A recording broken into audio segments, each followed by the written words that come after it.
There's a movie that plays in your head, isn't there?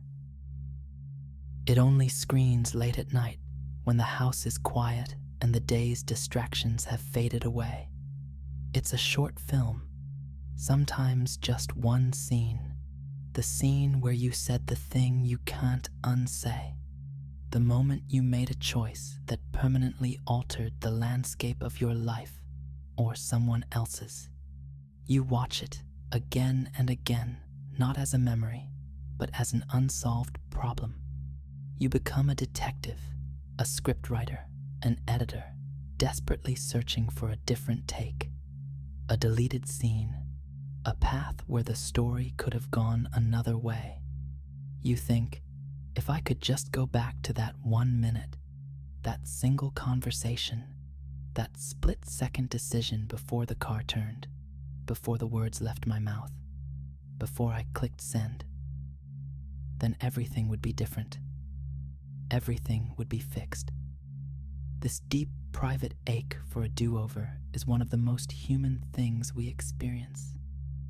It's the hope for a clean slate, a chance to erase the mark on the page that bleeds through to every subsequent chapter of your life. It feels like a fundamental need, a right almost. The right to be redeemed. We believe in this right because we have been told, from the moment we could understand stories, that redemption is the whole point of the story. Think about it. The hero who falls from grace but rises again, stronger and wiser. The addict who hits rock bottom only to find sobriety and help others. The failed business owner who learns from their mistakes and builds an empire. Our books, our movies, our shared cultural myths are built on the arc of redemption. It's the prodigal son returning home. It's the sinner finding salvation. This narrative is so powerful, so deeply embedded in how we see the world, that we've mistaken it for a law of reality. We assume it's a fundamental mechanism, like gravity. If you fall, you will eventually have the opportunity to rise. If you break something, you will be given the tools to fix it. If you incur a debt, moral or otherwise, life will present you with a way to pay it back and clear your name. We wait for this moment. We organize our lives around the expectation of its arrival. We tell ourselves, one day I'll make up for it. One day they'll see I've changed. One day this will all just be part of my comeback story. We live for a future where the past is finally balanced, where the cosmic scales tip back in our favor, and we are declared clean, forgiven, redeemed. But here's the unsettling thought, the quiet whisper that gets drowned out by the loud promises of our culture. What if that's all it is? A story, a comforting, beautiful, and sometimes even true story, but not a universal law. What if the architecture of reality doesn't actually include a guaranteed redemption clause? What if some marks don't fade? What if some cracks can't be perfectly mended? What if you've walked through a door that has permanently locked behind you, and there is no way back to the room you were in before? This isn't a pessimistic or a cynical view. It's simply an observational one. Look at the world around you, not the one in the movies. Look at your own life. Some consequences are just consequences. They are not tests. They are not chapters in a larger comeback narrative. They are simply the new state of things. The job you lost because of a mistake might have led to a career path you never wanted. The trust you broke in a relationship might have severed a connection permanently, no matter how much you've grown since. The years you lost to fear or indecision are just gone. They can't be earned back. They exist now only as a space, an absence. And this brings us to the great central paradox that holds so many of us captive. What if the relentless, desperate search for redemption is the very thing preventing you from truly living? Think about the sheer amount of energy it takes, the constant internal negotiation, the performance of being a better person to prove to some invisible judge that you've changed, the mental and emotional gymnastics of trying to reframe your past into a neat, tidy lesson that justifies the pain it caused. It's like trying to run a race while constantly looking over your shoulder at the starting line, trying to see if you can somehow run it again, but better this time. You can't possibly see the road ahead of you. You are living for an acquittal that may never come. You put your present life on hold, treating it as a waiting room, a purgatory, until the past is resolved. You meet new people, but you're still talking to the ghosts of the old ones, hoping they're listening, hoping they see your progress. You achieve new things, but the success feels hollow, like it's just currency you're trying to use to pay off an old, unpayable debt. The project of self-redemption becomes your life's work, but it's a phantom job with no salary and no end date. It chains you to the very moments you're trying to escape. Every new day is measured against the old mistake. Every interaction is a chance to prove you are not that person anymore. This is an exhausting way to live, because it's a fight against the fundamental nature of reality itself. Time only moves in one direction. Cause and effect is a real, tangible mechanism. An action creates a ripple, and you cannot unthrow the stone. The ripples don't just vanish because you regret throwing it. They become part of the water. They change the pattern on the surface forever. The search for redemption is often a refusal to accept the new pattern of the water. We keep trying to smooth the surface back to what it was, an impossible task that distracts us from learning how to navigate the waters as they are now. We are so focused on undoing what's been done that we fail to simply be with what is. We deny the reality of the footprint we left in the concrete, spending all our time trying to erase it, instead of accepting that it is now part of the path and continuing to walk from here. So the real question becomes not, how can I be redeemed? But what happens if I stop trying? What if you lay down the heavy burden of fixing the unfixable? What kind of life could begin right there in that moment of surrender? By the way, our shared space of light and awareness is on its way to 100,000 people. Thank you to everyone who subscribes and brings this moment closer.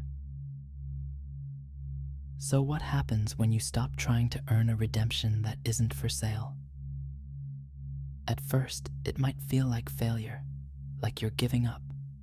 Our minds have been trained for so long to see life as a problem to be solved, a debt to be repaid. To stop solving, to stop paying, feels like admitting defeat. But something else happens after that initial wave of fear. A quiet space opens up. In that space, a profound shift begins to take place. You move from trying to fix the past to simply carrying it. Think about the difference. Fixing is an act of struggle. It's trying to glue a shattered vase back together so perfectly that no one can see the cracks. It's an exhausting, impossible task that requires you to constantly focus on the damage. Carrying, however, is an act of acceptance. It's packing the broken pieces into a bag that you carry with you. The bag has weight. You never forget it's there, but it no longer consumes your attention. You learn to walk with the weight. You build strength from it. You adjust your balance. Carrying isn't weakness. It is the quiet dignity of accepting reality's permanent marks. It's like a deep scar on your skin. For years, you might try to hide it with creams, with clothing, with excuses. It's a source of shame, a testament to a moment of pain or foolishness. The project of hiding the scar becomes a part of your identity. But the moment you stop hiding it, the moment you accept it as a part of your body's map, its power over you dissolves. It's just a scar. It tells a story, yes, but it doesn't define the person you are today. In the same way, you carry the memory of the mistake, the regret, the loss. You don't deny it. You don't try to pretty it up. You just let it be what it is, a piece of your history. And in doing so, you reclaim all the energy you were spending on the impossible project of erasure. This is the unexpected freedom. It's the deep, calm breath you take when you finally stop running. The project of self-redemption is incredibly noisy. It fills your head with constant chatter. Am I doing enough? What will they think? If only I had. When you drop that project, the noise stops, and you start to notice the world again. The taste of your morning coffee, the color of the sky, the real, live conversation happening right in front of you. You stop living for a future acquittal from a ghost jury, and you start living in the tangible, concrete truth of the present moment. This is where true transformation happens. And it looks nothing like the stories we've been sold.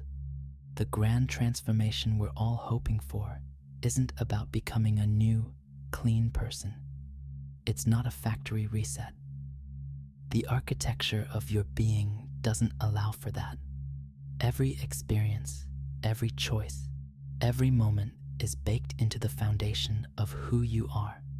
True transformation is becoming the person who can finally integrate all of it. It's the shift from shame to wholeness.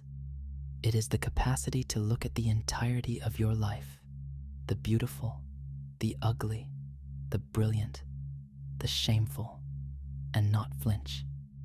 It's the ability to hold the paradox that you are both the person who made a terrible mistake and the person who is capable of profound love and kindness right now in the same body. You don't erase the old you. You expand to become large enough to contain the old you, and the new you, and every you in between. You stop seeing your life as a disjointed series of drafts and edits, and start seeing it as one continuous, unbroken story. The so-called bad chapters are not mistakes to be cut out. They are essential plot points that make the current chapter possible. Without them, you literally wouldn't be here, reading this, having this realization. The pain you caused or experienced wasn't a detour from your life. It was your life. This is living in alignment with how things actually work. Reality is a vast network of connections, of cause and effect. Every action creates a permanent ripple. The quest for redemption is a fight against this fundamental law. It's like arguing with gravity. But when you accept it, you can start to work with it. You can't stop the ripples from your past, but you can choose what kind of stone you throw into the water today. Your full attention becomes available for that choice, right here, right now, because you are no longer trying to manage the past. You are simply focused on inhabiting the present. This doesn't absolve you of anything. It doesn't mean what happened doesn't matter. It means the opposite. It matters so much that it has permanently shaped you and your world. The only meaningful way to honor that is to live with the consequences, to carry the knowledge, and to let it inform how you move forward from this exact point with wisdom you didn't have before. You stop trying to be an innocent person and accept the far more powerful and interesting role of being a knowing one. You don't need to be redeemed. You only need to be real. And reality is everything that has already happened and everything that is happening now. That's it. That is the whole territory. The freedom is in finally deciding to build your house right here on this ground with all its history, scars, and imperfections. Not on some fantasy land of what if. If this video changed something in you, write in the comments, "I live from here." Write it as your promise. Nobody